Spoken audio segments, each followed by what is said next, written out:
What's up guys, Bo HD here, and this is the iPhone 12 Pro, which might seem like a tough sell this year as it's priced above the standard iPhone 12 and iPhone 12 mini, and just below the iPhone 12 Pro Max. We've got a lot of iPhones this year, but if you value an ultra premium design, a telephoto lens, you get 3 lenses, and 128 gigabytes of base internal storage, you might want to opt in for this iPhone 12 Pro model.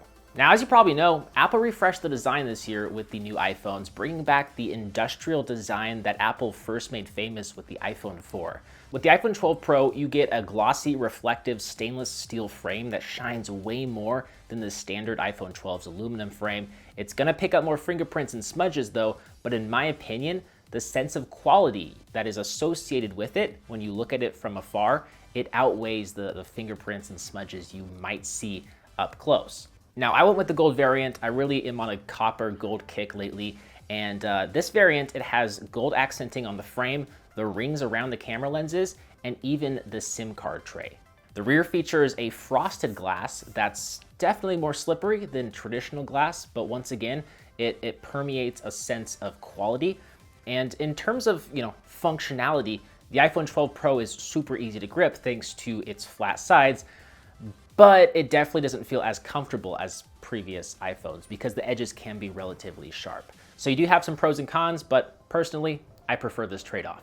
With that said, a lot of you guys are probably gonna stick this phone in a case on day one. So if you're looking for a case, I can definitely recommend Pitaka. Now this is the Pitaka Aramid fiber case. It's super thin and it's a little bit pricey, coming in at around 50 bucks, but it's super sleek, easy to pop in and out, and look at that. It doesn't add hardly any bulk whatsoever.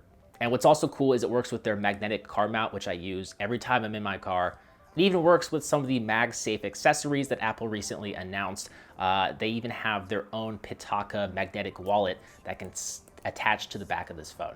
So I'll place the link down below if you're interested. Just want to give them a shout because it adds some protection to your $1,000 smartphone. Taking a look at the camera module, you'll see 3 lenses here as well as a flash and a new LiDAR scanner that the iPhone 12 does not have. Apple says this scanner will enable night mode portraits, faster autofocus, and support for new AR experiences. In our top 10 iOS apps of October video, I tested an app called Polycam that uses the LiDAR sensor to scan your environment and create 3D renders. It's really cool to say the least, even if it's not super practical for most people. It's just really, really cool to use and see what this phone is capable of. I think the most practical use case will definitely be for night mode portraits, which can do a very good job blurring the background of a subject in situations with inadequate lighting. If you're looking for a complete camera system, the 12 Pro is definitely going to be your best bet because of these night mode portraits, but also because of the 12 megapixel main, ultra wide, and telephoto lenses, and the fact that it uses Apple's Deep Fusion software enhancements to properly expose the foreground and the background, increase highlights, and retain more details. And Apple went ahead and threw in what they're calling Pro RAW support, which is also only available on the Pro models. This combines Apple's Deep Fusion and Smart HDR software enhancements that I kind of just touched on a second ago with the RAW file format, which naturally lets you tweak your photos settings in post and adjust things like white balance, exposure, tones, and color without degrading the image's quality. These features are really just the icing on the cake, the cherry on top to the main 12 megapixel sensor, which can capture lots of detail in your subjects. The depth of field is really milky and colors appear realistic without being too overly saturated. I think Apple's always done a pretty good job really staying true to the natural tone of its subjects when you capture it in the moment, which some will like, but others will really prefer the punchy image quality that you get with other phones like a Pixel phone, for example. And what's also neat to see, at least compared to the previous iPhones, iPhone 11, for example, is that the ultra-wide sensor has been improved to deliver improved detail and also less warping around the edges. Also, it's worth mentioning that video recording is excellent across the iPhone 12 board. You can record 4K video at up to 60 FPS, which is better than my current DSLR, and the results are very impressive. There's even HDR video recording up to 60 FPS, but you do need a device with Dolby Vision support to view the footage, otherwise it will appear extremely washed out and pretty much unusable. So it's a little complicated to determine if the iPhone 12 Pro is worth it in the camera department because while you get more features than the iPhone 12, you can spend $100 more and get the iPhone 12 Pro Max, which gets you a 47% larger physical sensor that can capture more light and less noise, and it features sensor shift stabilization, which moves the sensor itself to reduce vibrations. The Verge actually is calling it the best smartphone camera you can get, but they're a little bit biased in my opinion. Still, it's going to be an actually physically better camera sensor than what you get with the standard 12 Pro.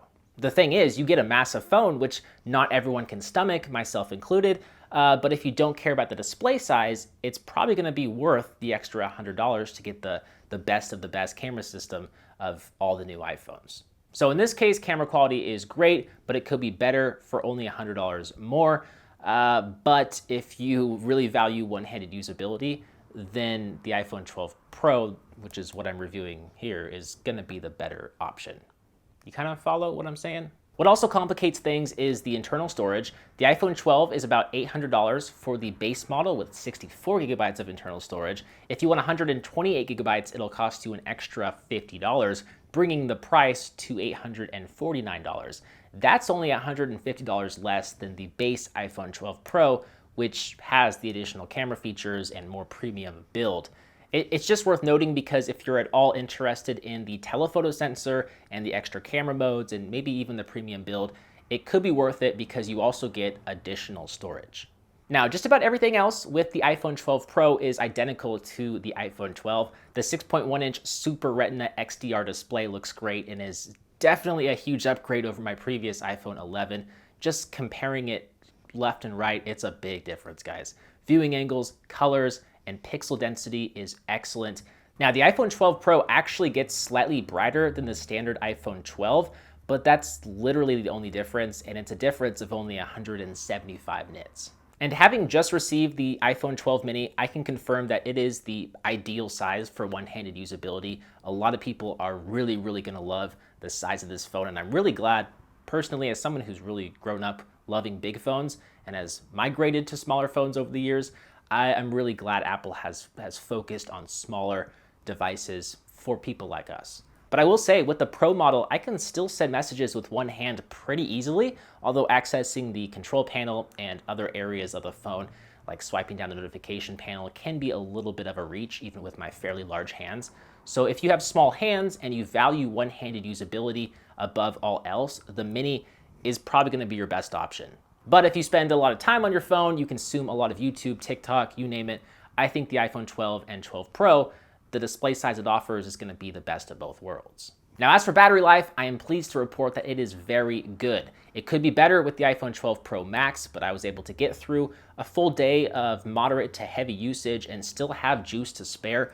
Last week, I used the screen for 1 minute over 5 hours, and the battery still had about 30% remaining. So you should be able to squeeze out close to 8 hours on a full charge, which is quite good. Not the best of the world, but quite good. And I'm also pleased to report that I've had zero issues with the performance thanks to the Apple A14 Bionic chip. This phone absolutely flies. It also supports 5G like all the phones in the iPhone 12 lineup.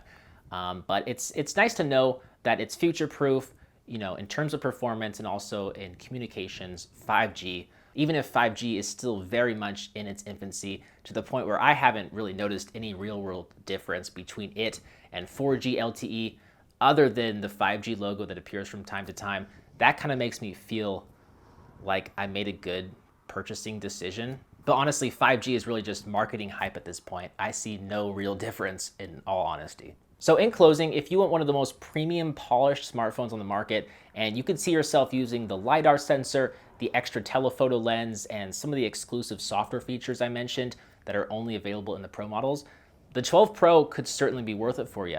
But for most people, they won't be, and the standard iPhone 12 will certainly offer plenty of features for its $800 price. At the end of the day, these phones cost $7,000, $8,000, $9,000, even more if you go with the iPhone 12 Pro Max. But every bit that you can save can go towards something else. It can go for, go to groceries, buying some toilet paper, which is hard to find now, so you have to pay a premium for it.